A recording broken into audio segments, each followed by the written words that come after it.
Europe আমেরিকায় প্রতি বছর ব্রাজিল থেকে 20 লক্ষ কিশোরী পাচার হয়। কত? প্রতি বছর শুধুমাত্র ব্রাজিল, আর্জেন্টিনা, দক্ষিণ আমেরিকার যে দেশটা আছে, এই দক্ষিণ আমেরিকা থেকে প্রতি বছর 20 লক্ষ কিশোরী মেয়ে, আন্ডার 20 কিশোরী মেয়ে পাচার হয়। কোথায়? ইউরোপ এবং আমেরিকার যে পতিতালয়গুলো আছে সেখানে। সেখান থেকে আর তাদের লাশ বের হয়, আর তারা বেরোতে পারে না কোনোদিন। কারণ যে বিক্রি করছে আর যে কিনছে, তারা কি ওকে মুক্ত করে দেওয়ার জন্য কিনছে? হ্যাঁ, পয়সা কামাই না করে ছেড়ে দিবে? তাহলে এখন আপনি আমাকে বলেন, এই যে 20 লক্ষ মেয়ের যে কষ্ট, এই কষ্টটার কাদের কারণে হইল? এই পশ্চিমা সভ্যতার কারণে, বিশ্ব ব্যবস্থার কারণে। এই যে সেকুলারিজম, লিবারিজম, ক্যাপিটালিজমের যে একটা জাল তারা সারা পৃথিবীতে বিস্তার করছে, এই কারণে। ঠিক কিনা? চীন দেশে একটা অনুষ্ঠান হয়, কুকুর খাওয়া উৎসব। বছরে একবার তারা কুকুর খায়। তো খায় কিভাবে? জানোয়ারের মতো করে খায়। কুকুরটাকে গাছে ঝুলায় এক টানে দিয়ে তার চামড়াগুলো ছিঁড়ে ফেলে জীবন্ত অবস্থায়। জীবন্ত অবস্থায় সে মোসরামুসরি করবে, এটার দ্বারা গোস্তের টেস্ট বাড়বে। তাহলে মানুষ যখন নিজের মনের মতো যা ইচ্ছা তাই করে, এটার দ্বারা পশু প্রাণীরা পর্যন্ত, রাসূলুল্লাহ সাল্লাল্লাহু আলাইহি ওয়াসাল্লাম হাদিস, যে জালেমের জুলুমের কারণে সুখনাই নামে এক ধরনের পাখি আছে, সেই পাখি পর্যন্ত ছটফট করে নিজের ঘরের মধ্যে মারা যায়, নিজের বাসার মধ্যে মারা যায়। তারপরে মানুষ যে জুলুমি সিস্টেম তৈরি করছে, এই জুলুমি সিস্টেমের কারণে পশু প্রাণীরা পর্যন্ত কষ্ট করতে থাকে, নাকি? সুতরাং এটুকু বোঝানোর জন্য আমি এতগুলো কথা বললাম, সেটা হচ্ছে যে কোনো মানব রচিত ব্যবস্থা পৃথিবীকে দূষিত করে, মানুষের জীবনকে দূষিত করে, পশু প্রাণীর জীবনকে পর্যন্ত দূষিত করে। সারা পৃথিবীতে 40 কোটি মানুষ প্রতি বছর মাদকের যে মাদকের খাবারই তারা ঢুকতেছে, ঢুকে ঢুকে জীবনকে তারা নষ্ট করে দেয়, শেষ করে দেয় প্রতি বছর। তাহলে এই যে এতগুলো মানুষ, এই যে মাদকের এটা তারা সিন্ডিকেট, এটা বুঝলেন তো আপনারা? সারা পৃথিবীতে মাদক একটা মাফিয়াদের একটা সিন্ডিকেট। আপনি চাইলে বন্ধ করতে পারবেন? এই যে আমেরিকার প্রেসিডেন্ট কে হইল? ট্রাম্প জানে না যে তার এখানে কারা কারা মাদকের ব্যবসা করে সারা ওয়ার্ল্ডে? জানে কি না? হ্যাঁ, থামাইতে পারবে? থামাইতে পারবে না। তার মানে দেখেন, পুরো বিশ্ব ব্যবস্থাটাই নষ্ট হয়ে আছে। এই যদি বলি যে সারা পৃথিবীতে এখন এই মুহূর্তে 40 কোটি মানুষ দাস, 40 কোটি মানুষ, তাকে খাটানো হয় কিন্তু কোনো পয়সা দেওয়া হয় না। একটু কল্পনা করে দেখেন তো, আপনি সারাদিন পরিশ্রম করছেন কিন্তু আপনার কোনো পয়সা দেওয়া হচ্ছে না। এরকম 40 কোটি মানুষ এখন পৃথিবীতে। কারা টিকা রাখছে? খোঁজ নিয়ে দেখা গেল যে ইটালিতে একটা কোম্পানি সস তৈরি করে। কি তৈরি করে? সস তৈরি করে। এই সসটা ওরা বিক্রি করে হচ্ছে ইংল্যান্ডে। কোথায় বিক্রি করে? ইংল্যান্ডে। সসের যে টমেটো কোথা থেকে আসে? আফ্রিকার একটা দেশ থেকে আসে টমেটো। তাহলে এই যে সাপ্লাই চেইন, এটা কি বলে? Supply chain. তো সাপ্লাই চেইনের একদম শেষে ওই টমেটোর খেতে যে কাজ করতেছে, যে টমেটোগুলো তুলে সে বড় ট্রাকে করে ভরতেছে পাঠানোর জন্য, ওই লোকটা একটা দাস। ওই লোকটা কোনো বেতন দেওয়া হয় না। আপনারা আমাদের চা শ্রমিকদের কথা জানেন না? চা শ্রমিকদের বেতন কত প্রতিদিন? 40 টাকা ছিল, এটা বাড়ায় কত করছে? 150 টাকা করছে। একটা মানুষ একদিনে 150 টাকা। কি করবে 150 টাকায় বলেন? এক প্লেট ভাতের দাম কত? আমি যদি একবেলা খাইতে চাই, এটা দাম কত একবেলা? তাহলে এখন বুঝেন, তাহলে একটা মানুষের প্রতিদিনকার বেতন 150 টাকা। তাহলে এটা একটা দাস প্রধান, এটা দাস তো, লোকটা দাস। একে তো 150 টাকা দেয়, কোনো জায়গায় কোনো টাকাই দেয় না, বিশেষ করে আফ্রিকার দেশগুলোতে টাকাই দেয় না। এই জন্য ওরা বলতেছে যে সমস্ত বড় বড় কোম্পানির সাপ্লাই চেইনের একদম শেষে দাস প্রথা আছে। তাহলে এই যে আরো আমাদের ইসলাম কি বলছে? শ্রমিকের ঘাম শুকানোর আগেই তাকে পারিশ্রমিক দিয়ে দাও। এখন বুঝছেন তো ইসলামকে কেন দরকার? সারা পৃথিবীর মানুষ আজকে কষ্টে আছে, আমি আপনি ইসলাম নিয়ে ঘরের মধ্যে বসে আছি। এই জন্য এই ইসলামটা নিয়ে আমার ওর কাছে পৌঁছানোর কথা ছিল। এই যে 20 লক্ষ কিশোরীর মা আর বাপ সারাটা জীবন চোখের পানি ফেলবে, এই চোখের পানির পিছনে আমি আপনি দায়ী। কারণ আমি আর আপনি, আল্লাহ রাব্বুল আলামিন মানুষকে কষ্ট থেকে বাঁচানোর জন্য যে সমাধানটা পাঠাইছেন 1400 বছর আগে, এই সমাধানটা আমি ব্রাজিলে পৌঁছাতে পারি নাই, এই সমাধানটা আমি আর্জেন্টিনায় পৌঁছাতে পারি নাই, ওই দেশে ইসলামী হুকুমতকে কায়েম করতে পারি নাই, নিজের দেশেই তো পারি নাই।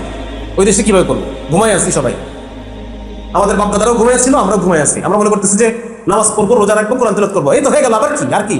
কিন্তু আল্লাহ রাব্বুল আলামিন যে সমস্ত মানুষের সমস্যার সমাধান করার জন্য ইসলামকে পাঠাইছেন, সেই সমাধান যে আমরা জেনে বুঝে সেটাকে আমরা নিয়ে বসে আছি, আর আমরা আসলে আশায় আছি আল্লাহ রাব্বুল আলামিন আমাদেরকে জান্নাত দেবেন। কখনোই হবে না ভাই। কখনোই হবে না। এই দায়িত্ব আদায় না করা পর্যন্ত শেষ নবীর উম্মতের উপরে যে দায়িত্ব, আর কোনো নবী আসবে না। এই দিনকে প্রত্যেক কাঁচা পাকা ঘরে পৌঁছানোর দায়িত্ব এই উম্মতের। উম্মত সেই কাজ করতেছে, আমরা করতেছি। বিপরীতে যখন এরকম অবস্থা দাঁড়ায় যায়, তখন আল্লাহ রাব্বুল আলামিন নতুন নবী পাঠান, নতুন নবী পাঠান। সেই নবী তখন আবার মানব রচিত মতবাদের বিরুদ্ধে এক আল্লাহর তাওহীদের শিক্ষা মানুষকে দেয়। কারণ তাওহীদের শিক্ষা দিলেই তো মানুষ আল্লাহর হুকুমকে মানতে পারবে, ঠিক কি না? এই জন্য সমস্ত নবীরা শুরু করেন কোথা থেকে? যে আকীদা নষ্ট হয়ে গেছে, সেই আকীদার সংশোধনের মাধ্যমে তারা শুরু করেন যে সমস্ত মানব রচিত মতবাদ বাদ দাও, বলো লা ইলাহা ইল্লাল্লাহ। চলবো একমাত্র কার জন্য? কার সন্তুষ্টির জন্য? আল্লাহর সন্তুষ্টির জন্য। মানবো একমাত্র কাকে? আল্লাহ তাআলাকে। আনুগত্য করবো আল্লাহকে, ভয় করবো আল্লাহকে। এইটাকে বলে ইলাহ। আজকে ইলাহ শব্দটাই তো বুঝে আসে না। ইলাহ মানে কি? ইলাহ শব্দের অর্থ হচ্ছে এমন এক সত্তা, এমন এক জাত যাকে সর্বোচ্চ পরিমাণ ভয় করতে হয়, এর চেয়ে বেশি ভয় আর কাউকে করা যায় না। যাকে সবচেয়ে বেশি আনুগত্য করতে হয়, তার আনুগত্যের বিপরীতে যদি কেউ আনুগত্য দাবি করে, তাহলে সে বাদ, সে তাগুত, সে বাদ আনুগত্য আল্লাহর। ভয় যদি কেউ আরো বেশি ভয়, আল্লাহর চেয়ে বেশি ভয় যদি কেউ দাবি করে, সে কি? সে তাগুত। আমি আল্লাহকে বেশি ভয় করতে হবে আমার।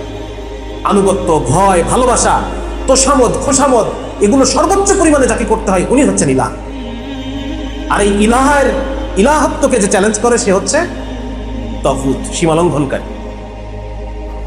এই যে মানুষের অন্তরের মধ্যে যে পরিবর্তন, এই পরিবর্তনের কারণে মানুষ তখন আত্মসমর্পণ করে। কি করে?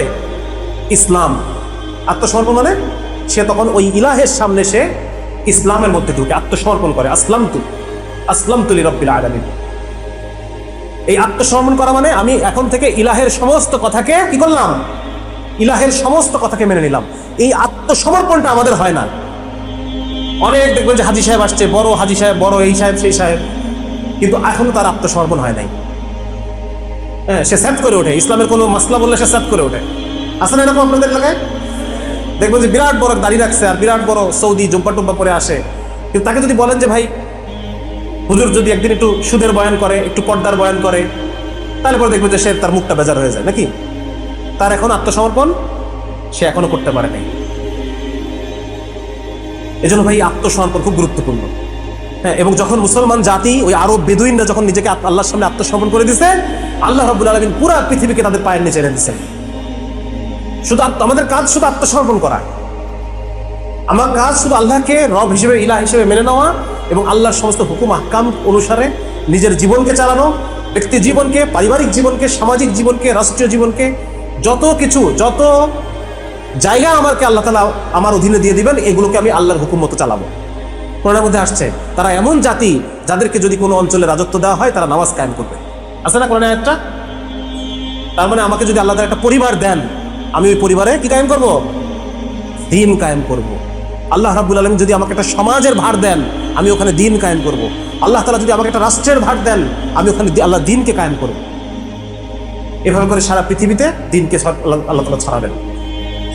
জাফর রাদিয়াল্লাহু তাআলা যখন নাজ্জাশীকে বলতেছে যে আমরা আগে মূর্তি পূজা করতাম, আমরা আগে মরা প্রাণী খাইতাম, আমরা আগে মেয়েদের সাথে এরকম জেনা ব্যভিচার করতাম, এমন সময় আল্লাহ রাব্বুল আলামিন একজন নবীকে পাঠালেন, পুত পবিত্র এক নবীকে। হ্যাঁ, তারপর আমরা আস্তে আস্তে এগুলো থেকে বের হয়ে আসলাম। ওইখানে পুরো বিস্তারিত আছে। এই জন্য ভাই আমাদের খুব জরুরি হচ্ছে সিরাত পাঠ করা। প্রতি বছর একটা সিরাত আপনাকে পড়তেই হবে, নাহলে ইসলামকে আপনি বুঝতেই পারবেন না। ইসলামকে আল্লাহ তাআলা কেন পাঠাইলেন এবং ইসলামের উদ্দেশ্য কি, আমার জীবনের উদ্দেশ্য কি, মানুষ আমার দাওয়াতি কাজের উদ্দেশ্য কি, কিভাবে আমি এই কাজটা করব, এই সব কিছু আল্লাহ তাআলা ওই সিরাতের মধ্যে রেখে দিয়েছেন। কেউ যদি সিরাত পাঠ না করে, তাহলে পরে সে আসলে ইসলামকে সে বুঝলোই না। আর সিরাত পাঠের সাথে যদি একবার উমরা করে আসতে পারেন, তাহলে পরে দেখবেন যে সব জীবন্ত হয়ে গেছে আপনার কাছে। হ্যাঁ, এই তো রাসূল, এই তো উসমান রাদিয়াল্লাহু তাআলা, এই তো উহুদের শহীদরা, এই তো বদরের শহীদরা। একবার যদি করে আসতে পারেন, দেখবেন পুরো সিরাতটা আপনার সামনে জীবন্ত হয়ে গেছে। ইসলাম আপনার সামনে জীবন্ত, মানে শুধু বইয়ের পাতায় ইসলাম না, আপনার চোখের সামনে তখন ইসলাম চলে আসছে। আল্লাহ রাব্বুল আলামিন যখন এই আরবের যে বেদুইন গোত্র, এদেরকে যখন আল্লাহ তাআলা বুঝ দিলেন, তখন তারা এমন সোনার মানুষে পরিণত হলো যে মাত্র 50 বছরের মধ্যে অর্ধেক পৃথিবী তারা তখন আল্লাহ তাআলা তাদের পায়ের নিচে এনে দিলেন। মাত্র 50 বছরের মধ্যে অর্ধেক পৃথিবী তাদের পায়ের নিচে, অর্ধেক পৃথিবী। যার কারণে এখন দেখবেন যে বিজ্ঞানীরা বলে যে ইসলামের স্বর্ণযুগ, ইসলামের স্বর্ণযুগ মানে ওরা একটা ইয়ে বানাইছে যে স্বর্ণযুগ মানে হলো যখন বড় বড় বিল্ডিং হবে, বহুত নতুন নতুন যন্ত্র আবিষ্কার হবে, হ্যাঁ, অনেক বিজ্ঞানী থাকবে, অনেক দার্শনিক জন্ম নেবে, ওইটা হচ্ছে স্বর্ণযুগ। তাই কি ইসলামের স্বর্ণযুগ কি তাই? ইসলামের স্বর্ণযুগ হচ্ছে সাহাবায়ে কেরামের যুগ, রাসূলুল্লাহ সাল্লাল্লাহু আলাইহি ওয়াসাল্লামের যুগ, ওটা হচ্ছে স্বর্ণযুগ। ওই সময় যে সোনার মানুষ তৈরি হয়েছে, ওই মানুষ সারা পৃথিবী হাত দেখাতে পারবে কোনোদিন? হ্যাঁ, ওই সময় ওমর রাদিয়াল্লাহু তাআলার মতো একজন শাসক সারা পৃথিবী হাত দেখাতে পারছে? এই তো 1400 বছর তো পার হয়ে গেছে, একজন ওমর আর দুনিয়াতে আসে নাই কখন। যেই ওমরের মতো শাসক আজকে গণতান্ত্রিক সিস্টেম দিতে পারবে? একটা দিতে পারবে ওমরের মতো শাসক? দিতে পারবে। যার কারণে ভাই এটা খুব ভালো করে বোঝার আছে যে আমরা আসলে কি চাই, আমরা আসলে কি চাই, আমাদের দুনিয়াতে আমাদের চাওয়া কি। আমরা বুঝতেছি না, মানুষ বুঝতেছে না তাদের চাওয়া কি, তাদের আসলে কি চাওয়া উচিত এটা মানুষ বুঝতেছে না। হ্যাঁ, কেউ মনে করতেছে আমি ভোট দিতে পারলে আমার সমস্যার সমাধান হয়ে যাবে, আর কোনো সমস্যা থাকবে না আমার জীবন। ভোট তো তুমি দিবা, কাকে দিবা? ওমরকে তো এই পর্যন্ত আসতেই দেওয়া হয় নাই। যে ওমর তোমাদের মহল্লার মধ্যে, আপনাদের মহল্লার মধ্যে যে লোকটা ওমরের সাথে সবচেয়ে বেশি মেলে, ওই লোকটা নির্বাচনে দাঁড়াতে পারবে কোনোদিন? আমার খুব মন চায় যে আমার মহল্লার আকামউদ্দিন মাস্টার সাহেবকে তাকে আমি আমার আমির হিসেবে দেখতে চাই। আমি জীবনে কোনোদিন পারবো ওকে আনতে? ও কোনোদিন দাঁড়াতে পারবে? তাহলে শ্রেষ্ঠ মানুষটা এই পদ্ধতিতে আসতে পারবে না কখনো।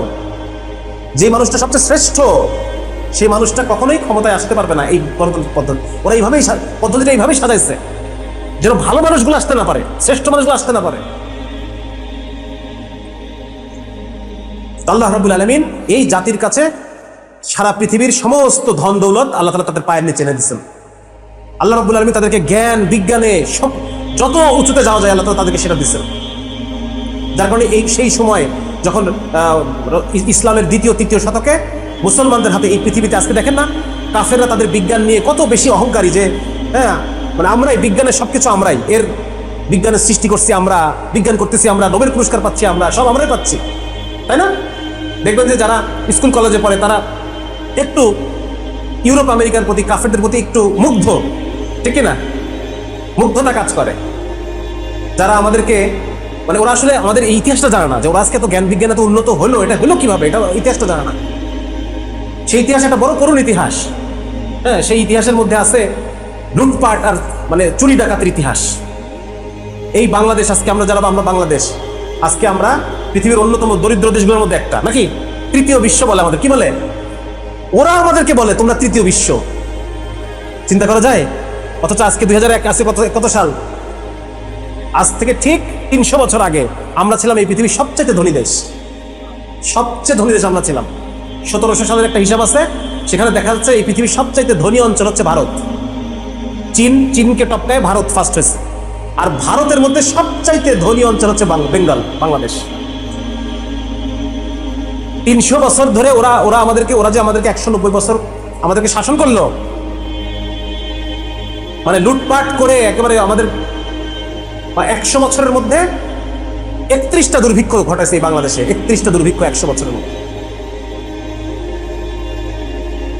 যার কারণে প্রায় 4 কোটি মানুষ এই বাংলাদেশে, আমার দাদা, আমার পরদাদা, আপনার পরদাদা, 4 কোটি মানুষ না খেয়ে মারা গেছে। তাহলে চিন্তা করেন, সবচেয়ে ধনী অঞ্চলকে যদি না খেয়ে মারতে হয় তাহলে কি পরিমাণ ওটাকে লুটপাট করতে হবে, ঠিক আছে না? মনে করেন যে আপনাদের এই রাজবাড়িতে সবচেয়ে ধনী যে লোকটা, এই লোকটা আজ থেকে 5 বছর পর না খেয়ে মরে গেল, তাহলে এই লোকটার বাড়িতে কি পরিমাণ চুরি হইতে হবে? এই লোকের বাড়ি, ব্যাংক ব্যালেন্স আর জমি জমা কি পরিমাণ চুরি করতে হবে তাহলে এই লোকটা 5 বছর পর না খেয়ে মারা যাবে? ওই কাজটা হচ্ছে আমাদের সাথে। এবং এই টাকা, এই বেঙ্গল থেকে যত পাচার করা যত টাকা, এই সমস্ত টাকা তারা ওখানে জ্ঞান বিজ্ঞান, শিল্প, তারপর হচ্ছে বিভিন্ন কলকারখানা নির্মাণ, এগুলো তারা ব্যবহার করছে। এগুলো আমার কথা না, এগুলো ওদেরই ইতিহাসবিদরা এই কথা লিখছে ওদের বইতে। খ্রিস্টান ইতিহাসবিদরা এগুলো লিখে গেছে যে এই বেঙ্গল অঞ্চলের টাকা যদি না থাকতো তাহলে আজকে ইংল্যান্ড এত উন্নতি করতে, জ্ঞান বিজ্ঞানে, শিল্পে, বাণিজ্যে এত উন্নত করতে পারে। বিজ্ঞান করতে তো পয়সা লাগে, বিজ্ঞানী পালতে হয়, বিজ্ঞানীকে মাসে মাসে বেতন দিতে হয়। তারপর ওই বিজ্ঞানী সারা বছরে একটা গবেষণা শেষ করতে পারবে সন্দেহ আছে, তারপরে তাকে টাকা দিতে হয়। 30টা রিসার্চ করবে, তার মধ্যে একটা সাকসেসফুল হবে, 29টা টাকা জলে চলে যাবে। এই টাকা জলে দেওয়ার মতো সামর্থ্য থাকতে হয়, তারপরে বিজ্ঞান করা যায়। একটা সময় আমাদের সব ছিল, তখন আমরা করছি, মুসলমানদের সব ছিল। মুসলমানরা আজকে যে আধুনিক যে সায়েন্স, এই সায়েন্সের অধিকাংশ ভিত্তিগুলো মুসলমানদের হাতে তৈরি। এই বিজ্ঞানের যে ভাষা ছাড়া বিজ্ঞান করা যায় না, সে বিজ্ঞানের মূল বিষয় হচ্ছে, যারা আপনারা সায়েন্স পড়েন তারা এটা বিষয়টা ভালো বুঝতে পারবেন। যে কোনো মানে এই যে দুনিয়ার বিভিন্ন ন্যাচারাল ল আছে, আপনারা বিরক্ত হচ্ছেন, শেষ করে দিব তাড়াতাড়ি। বিভিন্ন ন্যাচারাল ল আছে, যেমন ধরেন গাছের উপর থেকে একটা জিনিস যখন পড়ে ওটা কেন উপরের দিকে যায় না, কেন নিচের দিকে আসে সবসময়, এটা কি বলে, মহাকর্ষ বল বলে, তাই না? তো এই যে একটা দুনিয়ার একটা আইন, যে আল্লাহ তাআলার এটা তাকদীর, একটা আইন যে উপর থেকে কিছু ফেললে নিচে পড়বে সবসময়। পানি দেখেন না, টাইলসওয়ালারা কি করে, সুন্দর করে যে একটা মেশিন দিয়ে বসায়, পানি সবসময় নিচের দিকে যাবে। এই যে যায়, এটা কেন যায়, এই কারণটাকে তারা একটা অঙ্কের সূত্রের মাধ্যমে তারা প্রকাশ করে। বুঝা গেল? এই সূত্রের মধ্যে প্রকাশ করে, এভাবেই বিজ্ঞান তৈরি হয়। তো এই যে অঙ্কের যে সূত্র, এই অঙ্কটা আবিষ্কার করছে মুসলমানরা। বীজগণিত, বীজগণিতের মাধ্যমে প্রকাশ করা হয়। এটা আবিষ্কারককে আল খাওয়ারিজমি নামে একজন বিজ্ঞানী। তারপর এই যে গবেষণাগারে যে গবেষণা করতে হয়, এটা প্রথম শুরু করে আরেকজন বিজ্ঞানী, মুসলিম বিজ্ঞানী জাবির ইবনে হাইয়ান। তাকে বলা হয় রসায়ন বিদ্যার জনক, ঠিক আছে না? উনি শুরু করছে প্রথম এটা। 3 নম্বর হচ্ছে যারা রিসার্চ করে, তারা একবার রিসার্চ করার পর আরেকবার, মানে আগে একটা রেজাল্ট, পরে একটা রেজাল্ট, দুটা রেজাল্টকে মিলায় দেখে যে আগের রেজাল্টের সাথে এই রেজাল্টের কোনো পার্থক্য আছে কিনা। ধরেন আপনাদের সবার আমি একটা ওজন নিলাম, ওজন নেওয়ার পর এরপর আপনাদেরকে আমি 3 মাস বৃহস্পতিবার সোমবার রোজা রাখাইলাম, 3 মাস পরে আবার ওজন নিলাম, এখন আমি মিলাবো আগের রেজাল্টের সাথে পরের রেজাল্ট। যদি আপনার ওজন কমে তাহলে বুঝতে হবে কি, যে এই রোজা রাখার দ্বারা তার কি হয়েছে, ওজন কমছে। বোঝা গেল? এভাবে বিজ্ঞান তৈরি হয়। তো এইটা তো এই যে আগে পরে মিলাইতে হবে, এটা তৈরি করেন কে? এটা হচ্ছে ইবনে হাইসাম নামে একজন বিজ্ঞানী ছিলেন, মুসলিমদের ইবনে হাইসাম এটা তৈরি করেন। তারপর একটা বিজ্ঞান যখন একটা গবেষণা করে একটা ফলাফল পায়, এই ফলাফলটাকে তারা ওই গবেষণা আবার কয়েকবার করে করে বারবার দেখে, প্রত্যেকবার একই রেজাল্ট আসে কি আসে না। যদি প্রত্যেকবার একই রেজাল্ট আসে তাহলে ঠিক আছে ওইটা, নাকি? আবার যদি বারবার রেজাল্ট বদলায় যায় তাহলে ওটা হয় নাই, পরীক্ষাটা ঠিক মতো হয় নাই।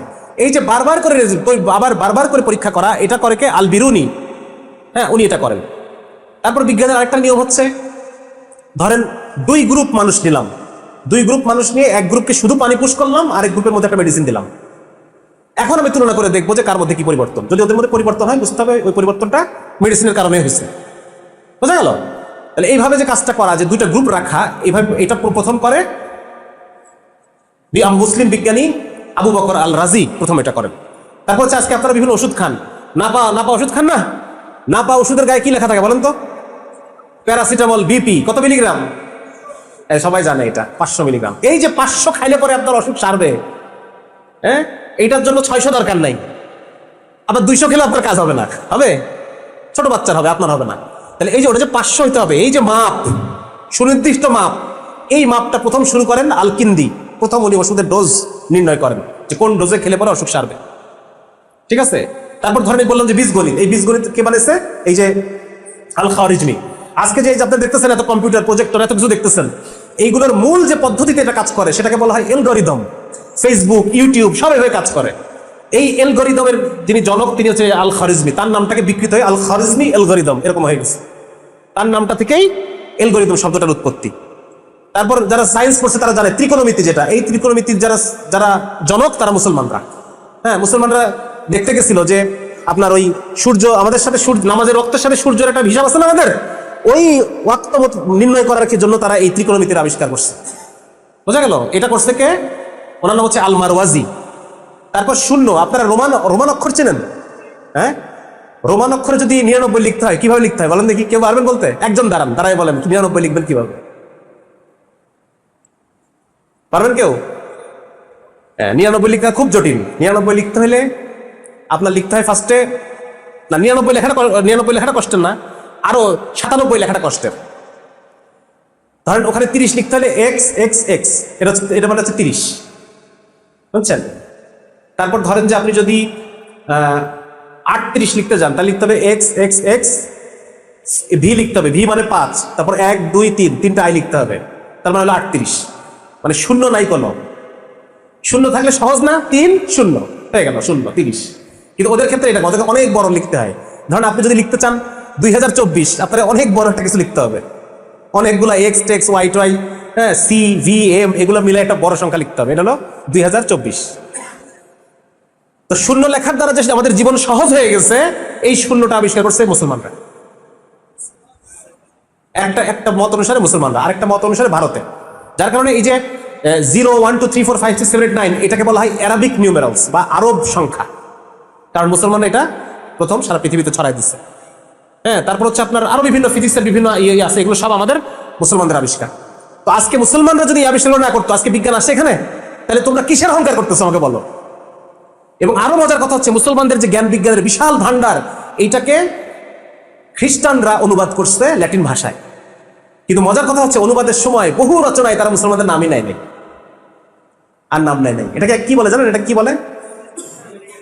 প্লেজারিজম বলে, চুরি। কি বলে এটাকে? চুরি বলা যাবে না, বলতে হবে চুরি, মানে আরো খারাপ ভাবে। আমাদের এক ভাই বলতো, চোর না তুই চোর। হ্যাঁ, তো এটা ইউরোপের আজকের ইতিহাস হচ্ছে চুরি, ডাকাতি, লুটপাটের ইতিহাস। হ্যাঁ, তাদের আজকে এই যে বিশাল অর্থনৈতিক উন্নতি দেখে আমাদের চোখ ধাঁধায় যায়, কত সুন্দর। হ্যাঁ, ওদের জীবন কত সিস্টেম, ওরা আজকে জ্ঞান বিজ্ঞানে কত উন্নত। মানে জ্ঞান চুরি, টাকা পয়সা চুরি, এমন কিছু নাই ওরা করে নাই। এই যে কোহিনুর হীরা, সবচেয়ে বড় হীরা, এই হীরাটা ছিল কোথায় বলেন তো? এটা ভারতে ছিল, এটা ওখানে গেল কেমনে? এটা আমার বল। আমরা পাঠাইছি, গিফট দিছি। অথচ দেখেন ওদের প্রতি আমাদের মুগ্ধতার কোনো শেষ নাই। হ্যাঁ, ওদের দেশে যেতে পারলে পরে আমার মানে একটা কি হয়, মেয়ের বিয়ের কথা চলতেছে, ছেলে কি করে? ছেলে লন্ডন থাকে, বাস বিয়ে দাও, বিয়ে দাও। লন্ডন থাকে, ওখানে কি থালা বাসন ধোয় নাকি ইয়ে কাটে, এর কিন্তু থাকে, বাস ইটালি থাকে, বাস পাঠান। তাহলে দেখেন ওদের প্রতি আমাদের কত মুগ্ধতা, অথচ ওরা এসে আমাদের দিন, ধর্ম, আমাদের জ্ঞান বিজ্ঞান, আমাদের টাকা পয়সা সব শেষ করে দিয়ে গেছে, সবকিছু শেষ করে দিয়ে গেছে। আজকে যে আপনারা দেখেন যে ওই যে উকিলরা দেখবেন যে বড় ঢোলা একটা ইয়ে পরে, দেখছেন না? এটা কোথেকে আসছে? মুসলমানদের কোর্ট থেকে। মুসলমানদের কোর্টে একজন থাকতো বিচার, মানে 3 জন মুফতি থাকতেন মুসলমানদের কোর্টে। আপনারা যদি ইয়ে পড়েন ফতোয়া আলমগীরিতে আদাবুল, মানে বিচারালয়ের আদব একটা চ্যাপ্টার আছে। 3 জন মুফতি, 3 জন মুফতির মধ্যে একজন হচ্ছে প্রধান মুফতি, 2 জন হচ্ছে দুইজনের পক্ষে লড়বে আর কি। উকিল কিন্তু ওদের টাকা দেশ দিবে, মানে আমাদের এখনকার সিস্টেম মতো না। এখনকার আইন হচ্ছে ব্রিটিশ সিস্টেমে চলে। তো ওইখানে ওনাদের যোগ্য করতো, ওইটা ওরা এখনো ওই উকিলদের ওই পোশাক আকারে এখনো আছে, বুঝছেন? তারপর যে আপনারা দেখেন যে ওই যখন গ্রাজুয়েশন শেষ হয়, অনার্স শেষ হয়, তখন কি পরে? এরকম ঢোল একটা জামা পরে, দেখছেন না? আর মাথার উপর একটা টুপি পরে। হ্যাঁ, এটা কোথেকে আসছে? মুসলমানদের থেকে আসছে। মুসলমানদের ভার্সিটিগুলোতে এখনো, মাদ্রাসাগুলোতে দস্তারবন্দি সম্মেলন হয়, দেখছেন না? পাগড়ি পরায় দেয়। হ্যাঁ, ওই সময় ভার্সিটিগুলোতে যখন কেউ ধরো ফারেক হইতো, কেউ ইলম থেকে ফারেক হয়েছে, কেউ ডাক্তার হয়েছে, কেউ ইঞ্জিনিয়ার হয়েছে, যখন ফারেক হইতো হওয়ার পর তার মাথায় পাগড়ি পরে দেওয়া হইতো এবং তার মাথার উপর একটা কোরআন শরীফ রাখা হইতো, রেখে তাকে কিছু শপথ করানো হইতো। তো যার কারণে ওরা ওইটাকে ধরে রাখছে। পাগড়ি তো নাই, কিন্তু ওই ফ্ল্যাট আছে যেখানে বই কোরআন রাখা হইতো, এরকম এটা আছে। আমাদের পাগড়ি তো পরালে এমনি ফ্ল্যাট হয়ে যায়, রাখা যায়, ওদের তো রাখার জন্য ব্যবস্থা করছে আর কি। তো ওরা আমাদের এই বিষয়গুলো দেখেন, একটা সময় মুসলমানদের এত শান শওকত ছিল, ইটালির দক্ষিণ অঞ্চলে সিসিলি, এটা মুসলমানদের শাসন ছিল। পরবর্তীতে খ্রিস্টানরা এসে ওটা দখল করে নিছে, কিন্তু খ্রিস্টানদের যে রাজা ছিল রজার দ্য সেকেন্ড, সে তার দরবারের যে দরবারটা ছিল, এই দরবারটা নিয়ম ছিল যে সবাই আরবদের মতো পোশাক পরবে। আজকে দেখেন না, আমরা একটু কোটটাই পড়তে পারলে একটা কি খুব একটা ভালো লাগে না? হ্যাঁ, কোটটাই পড়লে একটা শরীরে একটা মোটামুটি, ভাই বলতেছে মোটামুটি, ওই সময় জব্বা পড়লে মোটামুটি শরীরে একটা ভাব চলে আসতো। ওই সময় ইউরোপে যারা একটু পশ কিড, হ্যাঁ, যারা একটু আধুনিক মডার্ন ছেলে পেলে, তারা কথার মধ্যে 2-1টা আরবি শব্দ ঢুকাই দিত। এখন আমরা 2-1টা ইংরেজি শব্দ ঢুকাইলে খুব ভেবি না? ওই সময় এরকম ছিল এক সময়। আল্লাহ তাআলা আমাদেরকে ইজ্জত দিছিলেন কেন বলতে, এই পুরো জিনিসটা কেন হলো? কারণ আমরা আল্লাহর হুকুমের সামনে আত্মসমর্পণ করছিলাম। মুসলমানদের এই জ্ঞান বিজ্ঞান করার জন্য, উন্নতি করার জন্য যেই রাষ্ট্রীয় একটা অবস্থা লাগে, অর্থনৈতিক একটা অবস্থা লাগে, এইটা ইসলামী শরিয়ার মাধ্যমে আসছিল, বুঝছেন? এই জ্ঞান বিজ্ঞান এর মূল কারণ হচ্ছে ইসলামী হুকুমত, ইসলামী শরিয়া। যখন আপনি ইসলামী শরিয়া কায়েম করবেন, তখন কি হবে? এই যে নতুন রেসিং কার তৈরি করবেন, নতুন বাস তৈরি করবেন, কোথায় তৈরি করতেছে? হ্যাঁ, প্রচুর ফল ফ্রুট রপ্তানি করবেন, প্রচুর অর্থ ইনকাম করবেন, নিজের টেকনোলজিতে খাল খনন করবেন, নতুন নতুন শহর তৈরি করবেন। এটা ভিডিও দেখছেন আপনারা? একটা বিরাট চত্বর ছিল, বলতেছে এখানে আগে প্রচুর নেশা করতো। হ্যাঁ, এখন এই জায়গাটা একদম একটা মানে বই টই দিয়ে একটা শিক্ষার প্ল্যাটফর্ম বানায় ফেলছে পুরো জায়গাটাকে। এই ভিডিও দেখছেন না? দেখছেন? তো তো ইসলামী হুকুমত এরকম একটা অবস্থা তৈরি করবে, এবং যেখানে আমরা কি করবো, জ্ঞান বিজ্ঞান করবো। আপনারা জানেন কিনা নারায়ণগঞ্জে গাড়ির ফ্যাক্টরি হওয়ার কথা ছিল, একটা বিশেষ দেশের গাড়ি আমদানি বন্ধ হয়ে যাবে এই জন্য দেওয়া হয় নাই, অনুমোদন দেওয়া হয় নাই। এটা জানেন আপনারা? এই কাহিনী আপনারা জানেন না। বিশেষ একটা দেশ আমাদের দেশে গাড়ি রপ্তানি করে, তারা চায় নাই বলে আমাদের দেশে গাড়ির ফ্যাক্টরি হয় নাই। মানে বুয়েটের কিছু ছেলে তারা অনেক কম তেলে বেশি মাইলেজ যাবে এরকম গাড়ির ফর্মুলা তৈরি করছে, এবং ওইটাকে ভিত্তি করে তারা বাংলাদেশের নারায়ণগঞ্জে গাড়ির ফ্যাক্টরি করতে চাইছে। অনুমোদন টমে সব কি করছে, কিন্তু বিশেষ দেশ করতে দেয় নাই। বাংলাদেশের রাস্তাগুলো আপনারা অনেকেই প্লেনে চড়ছেন, এয়ারপোর্টের রাস্তা দেখছেন না, কি সুন্দর। এটা কি বছর বছর নষ্ট হয়? কি সুন্দর রাস্তা না? তার মানে রাস্তা তোরা ঠিক মতো করতে পারিস, কিন্তু তোরা করস না। কেন করে না? এমন ভাবে রাস্তা করবে যেন বিশেষ একটা দেশ আমাদের দেশে টায়ার রপ্তানি করে, ওই টায়ারটা যেন ক্ষয় হয় বেশি বেশি। সুতরাং বিজ্ঞান হবে না। বিজ্ঞান করতে হলে কি লাগে? আর্থসামাজিক অবস্থা লাগে, পলিটিক্যাল। আগে লাগবে রাজনৈতিক স্বাধীনতা। রাজনৈতিক স্বাধীনতা হলে পাবেন অর্থনৈতিক স্বাধীনতা, তখন গিয়ে আপনি বিজ্ঞান করতে পারবেন। বুঝছেন? এই জন্য আসলে আমাদের চিন্তা করতে হবে, ইসলাম আমাদেরকে সব দিছে, সব।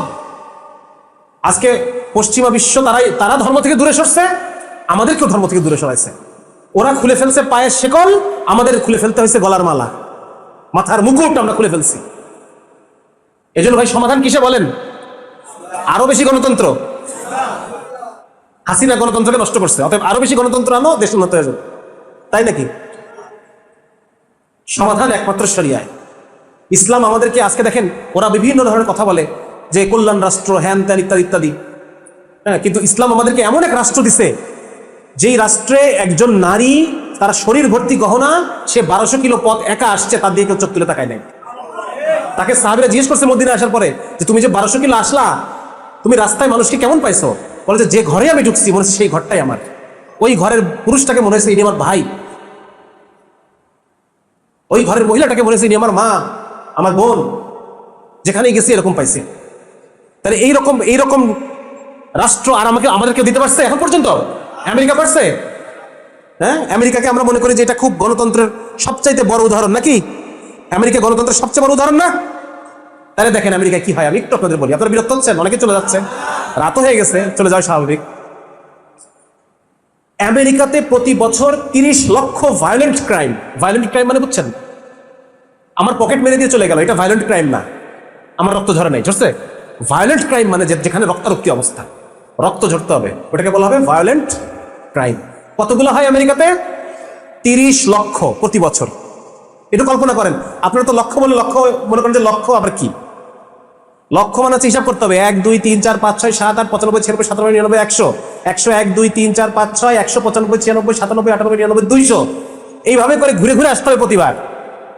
লক্ষ মানে 30 লক্ষ, দুটো শব্দ না। 30 লক্ষ লোক দাঁড় করেন তো এখানে, কতজন হয় লক্ষ? 30 লক্ষ লোক, এটা চিন্তা করেন। 30 লক্ষ লোক দাঁড় করাইছি এখানে, কত হবে? ধরেন ইস্তেমার মাঠে খুব বেশি হলে 10 লাখ লোক হয়, নাকি? তাও হবে না, এত হবে না, হয়তো 2 পর্ব মিলে মনে হয় 10 লাখ হতে পারে। 30 লাখ লোক প্রতি বছর মারা যায় আমেরিকাতে, এই গুলাগুলি হ্যান ত্যান ভায়োলেন্ট ক্রাইম। ঠিক আছে? এখন এই ভায়োলেন্ট ক্রাইমে যারা কয়েদি, যারা অপরাধীদেরকে যখন জিজ্ঞাসা করা হয়েছে, তাদের মধ্যে 40% অপরাধী বলছে আমি ওই সময় মদ খাওয়া অবস্থায় ছিলাম, আমি বুঝি নাই আমি কি করতেছি, আমি ওই সময় মদ খাওয়া অবস্থায় ছিলাম। তাহলে এই 30 লাখ অপরাধ ঠেকানো যায় কি যায় না? যায় তো না? 30 লাখের মধ্যে 40% অপরাধ, মানে 30 লাখের 40% কত হয়? ধরেন 10 লাখ ধরে নিলাম আর কি, মোটামুটি এভারেজ, আর একটু কম হবে হয়তো। তাহলে এই অপরাধগুলোকে ঠেকানো যায় তো? আচ্ছা, 2 নম্বর হচ্ছে প্রতি বছর আমেরিকায় 1.5 লাখ মানুষ, আচ্ছা 30 লাখ অপরাধ হয়, 1.5 লাখ মানুষ মারা যায়, ঠিক আছে? তাহলে এই 1.5 লাখ মানুষকে বাঁচানো যেত। 1.5 লাখ মানুষ মারা যায় সরাসরি মদ খাওয়ার কারণে, মানে এমন না যে মদের কারণে তাদের প্রেশার বাড়ছে, হার্ট অ্যাটাক হয়েছে, ব্রেন স্ট্রোক হয়েছে, এরকম না।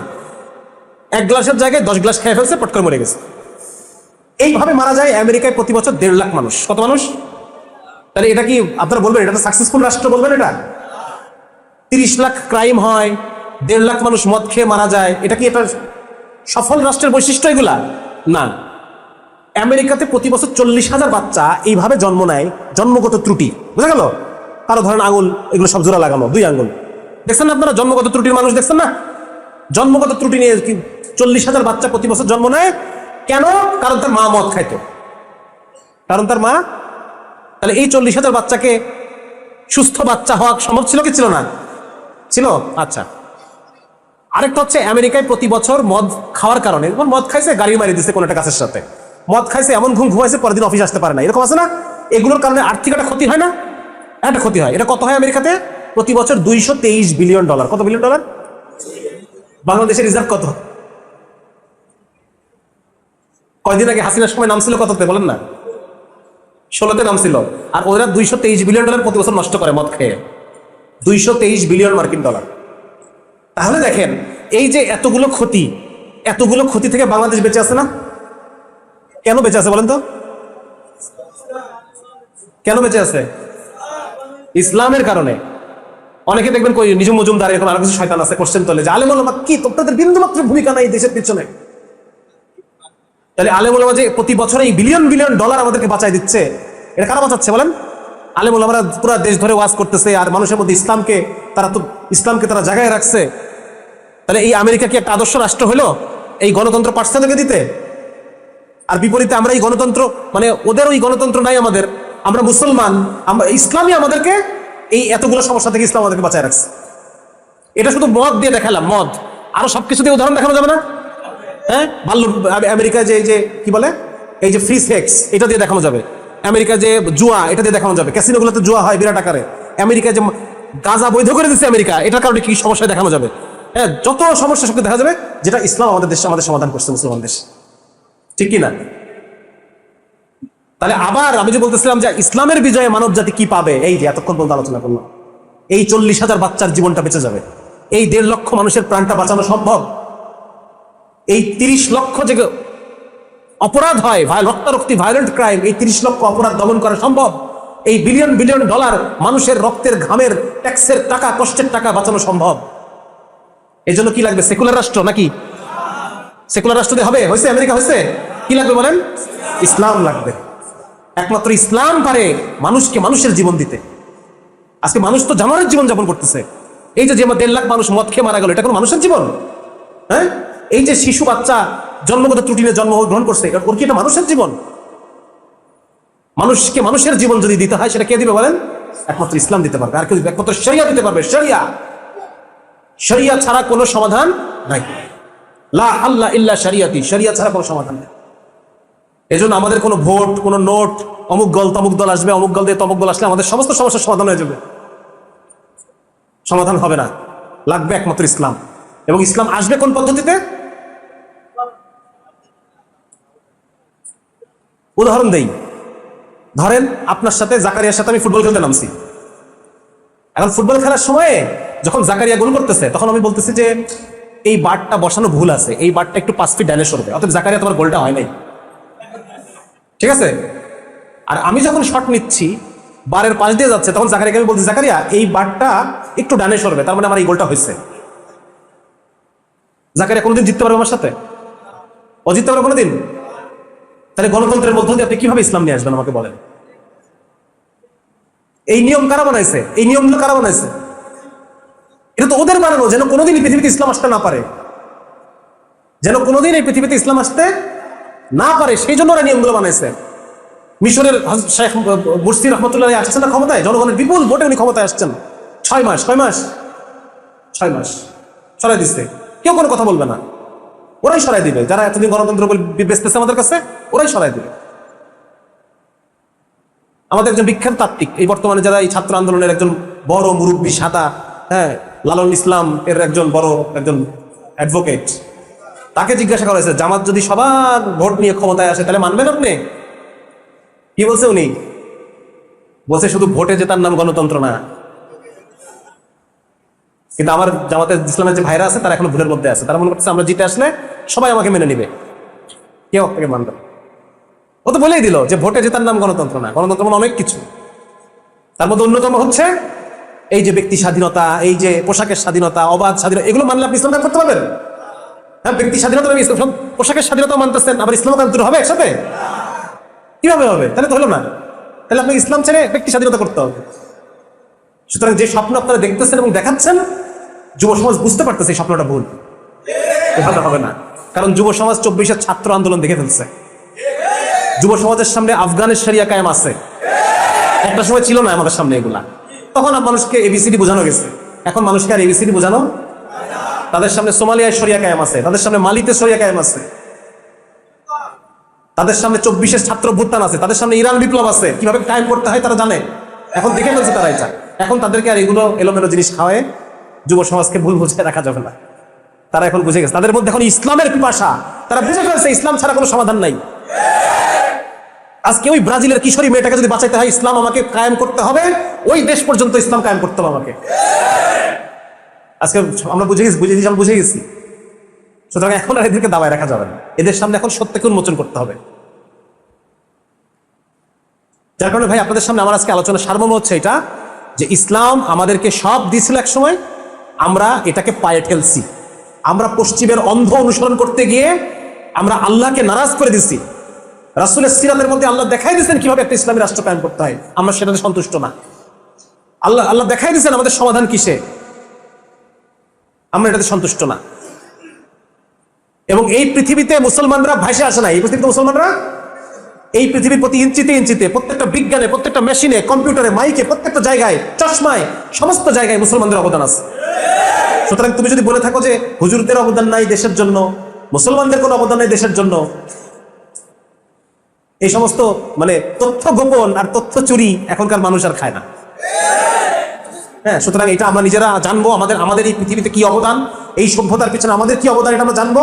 এবং আমাদের শিশুদেরকে ওরা যে হীনমন্য করে রাখছে যে মুসলমানদের কোনো অবদান নাই, তাদের পাঠ্যপুস্তকে বিভিন্ন জায়গা থেকে মুসলমানদের অবদানকে তারা সরাই দিচ্ছে।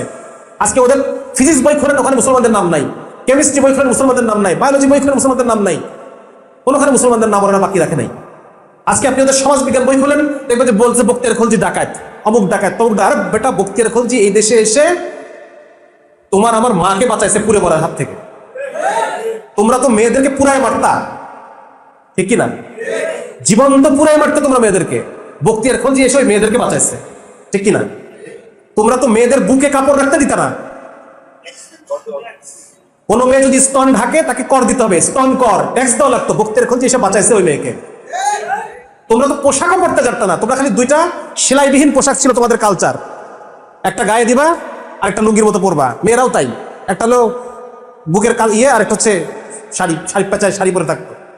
মুসলমান এসে তোমাকে সেলাই করা কাপড় পরা শেখাইছে, আর তোমরা বলতেছো বক্তিয়ার খলজি ডাকাত নাকি?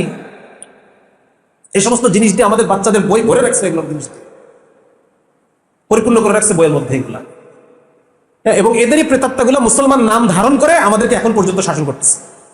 এই ব্রিটিশের প্রেতাত্মা আর এই যে ব্রাহ্মণদের প্রেতাত্মা, এইগুলো এখনো পর্যন্ত আমাদের দেশকে এরা কালচারাল এলিট হয়ে, দেখেন না, ওই সংসদ ভবনের সামনে ঘেরাও করলে কোনো সমস্যা নাই, প্রথম অফিস ঘেরাও করলেই সমস্যা। তার মানে বোঝা যাচ্ছে কারা আমাদেরকে চালাচ্ছে। এরা আমাদেরকে কন্ট্রোল করতেছে, নিয়ন্ত্রণ করতেছে, আমাদের উপরে শাসনের পাথর চাপা দিয়ে রাখছে যেন ইসলাম কখনো উঠে আসতে না পারে। থামাইতে পারবা না, ইসলামকে থামাইতে পারবা না। ইসলামকে থামানোর জন্য আগে বহুজন চেষ্টা করে। তাতারিরা, তোমরা কি জালেম, তাতারিরা তো আরো কয়েক লাখ গুণ বেশি জালেম। সমরকন্দ শহরে 3 কোটি পুরুষকে হত্যা করছে, সমরকন্দ শহরে। এটার ঐতিহাসিক রেজাল্ট আছে এগুলো। বুখারা শহরে কত, সমরকন্দ শহরে কত, বাগদাদ শহরে 10 কোটি মানুষকে হত্যা করছে। তোমরা কি তাতারদের চেয়ে বড় জালেম হয়ে গেছো নাকি? হ্যাঁ, ইসলাম ওই যে বলে না, ইসলাম জিন্দা হতে হার কারবালাকে বাদ। হ্যাঁ, রাত যত গভীর হবে প্রভাত তত নিকটে আসবে। রাত গভীর করতেছ তো, সকাল হলো বলে, আর বেশি দিন বাকি নাই ইনশাআল্লাহ। এজন্য ভাই আমরা হীনমন্য থাকবো না, ঠিক আছে না? এই জমিন আমার, এই বাংলাদেশ আমার। এই বাংলাদেশে আমাদের পূর্বপুরুষ ইসলাম গ্রহণ করছে এবং এই বাংলাদেশকে সভ্য করছে। কি করছে বলেন? এই অসভ্য বাংলাদেশকে সভ্য করছে। মানুষ পোশাক ছিল না, তোমাকে পোশাক পরানো শেখাইছে। মেয়েদের সাথে যে আচরণ তোমরা করতা, বিধবা হলে পরে তার বিবাহ হয় না। একটা মেয়ে বিয়ে হয়েছে, মনে করেন যে বুড়া মানুষের সাথে মরে গেছে, এই মেয়েটা সারা জীবন আর কোনো বিয়ে হবে না। চিন্তা করা যায়? সে তার মেয়েদের বড় চুল কেটে সে ছোট করে রাখবে, সারা জীবন সে নিরামিষ খাবে যেন তার কামনা লালসা জাগ্রত না হয়। সারাটা জীবন সে সাদা শাড়ি করে থাকবে। এই ছোট্ট বাচ্চা মেয়েটা সারাটা জীবন এই জীবন তৈরি করছে তারা। সেখানে ইসলাম এসে বলতেছে কি, বিবাহ করো। রাসূল সাল্লাল্লাহু আলাইহি ওয়াসাল্লাম বলতেছেন, আমার উম্মতের মধ্যে ওই উম্মত নিয়ে আমি গর্ব করবো যার একাধিক স্ত্রী। সুবহানাল্লাহ। কোনো মেয়েকে খালি থাকতে দিতেন না সাহাবীরা। এজন্য এই বাংলাদেশ, ভারত, এই ভূখণ্ড এটা মুসলমান আবাদ করছে। কে আবাদ করছে বলেন? তোমরা থাকতো জঙ্গলে, তোমাদেরকে শহরে রাখছে কারা? শহর বানানো শেখাইছে কারা? জ্ঞান বিজ্ঞান শিখাইছে কারা? ওরা ভুলে গেছে এগুলা। হ্যাঁ, আজকে তোমরা গর্ব করো মুসলমানদের যত স্থাপনা, এগুলো তাজমহল নিয়ে গর্ব করে। কি নিয়ে গর্ব করে? তাজমহল নিয়ে গর্ব করে, দিল্লির লাল কেল্লা নিয়ে গর্ব করে। আজকে যে ওদের প্রেসিডেন্ট প্রাসাদ দেখেন না আপনারা, দেখছেন? রাষ্ট্রপতি ভবন মুসলমানদের বানানো, এগুলো নিয়ে ওরা আজকে গর্ব করে। তো যার কারণে ভাই, আলোচনা শেষ পর্যায়ে আমরা হীনমন্য থাকবো না। এই ভূখণ্ড আমার বাপদাদার, ঠিক কিনা? এই ভূখণ্ড আমরা ছিলাম, আমরা তোমাদের যে অত্যাচার ও অবিচার, সেখান থেকে আমরা, আল্লাহ তাআলা আমাদেরকে ইজ্জতের জীবন দান করছেন ইসলামের মাধ্যমে, বাস। কিন্তু জমিন আমার, এই দিন আমার, এই জমিন আমার।